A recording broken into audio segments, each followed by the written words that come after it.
How did you and Greg feel when you got the official epilepsy diagnosis?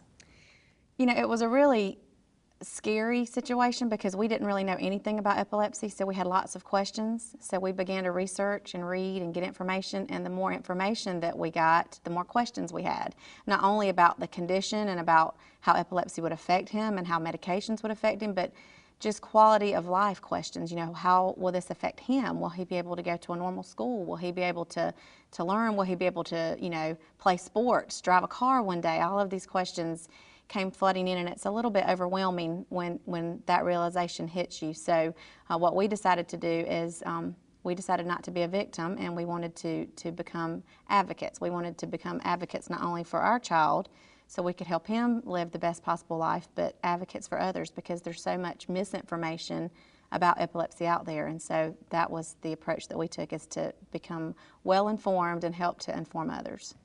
Can you tell us about his experience with epilepsy? How frequently does he have seizures, and what happens? Well, Spencer has a very difficult type of epilepsy. It's called intractable refractory. So, and what that really just means is it's difficult to control and resistant to medication. So we have been through lots of different medications over the last 7 or 8 years. He will take a medication for a while and it may work, and then over time his body will become resistant to it, and then it doesn't work. So we have taken lots and lots of meds, and we actually also had an evaluation done to see if he might have been a candidate for brain surgery, which he was not. He had more than one focus area on the brain where the seizures began, and so we could not have surgery to help, you know, correct or reduce the amount of his seizures. So it's a little bit of a tough road. He sometimes has control and sometimes doesn't. We have been as long as 6 months without a seizure. We have been up to 17 months where every single month we were in the hospital.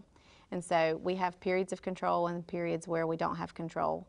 When he has a seizure, he has complex partial seizures, which start in one part of the brain, and then he is secondarily generalized, which means that one part of his body will start seizing, like his arm may start jerking or his face may start twitching, and then it will generalize to his entire body.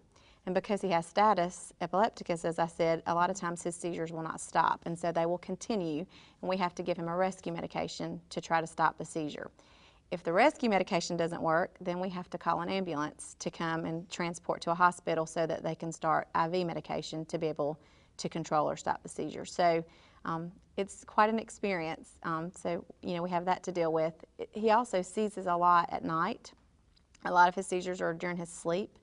And so that's really difficult. We don't get a lot of sleep. We have video cameras in his room to help monitor him. But we wake up a lot at night to check on him, because you can't always tell if he's seizing. If it's complex partial, it may just be one part of his face. And so if you're not looking at him directly in the face, then you may not know he's seizing. So we check on him a lot to make sure he's not seizing. Is there any other tips that you can offer as far as trying to keep him safe? You just mentioned that you have video cameras in his room. Is there any other tips? Well, for us, it's not a one-person job. It has to be something that is taken care of by the entire family. My husband, obviously, you know, checks on him a lot too. His sister Mary Lindsay, I mentioned I was about to, you know, go for my first ultrasound when he had his first seizure. She is actually 7 now. One of the best support things that we've gotten is something that happened actually about 2 years ago now. We received a seizure response dog from Canine Assistance out of Georgia, and Lucia is great. She is able to detect prior to a seizure, Spencer having a seizure, so she can come and let us know that he's going to have one.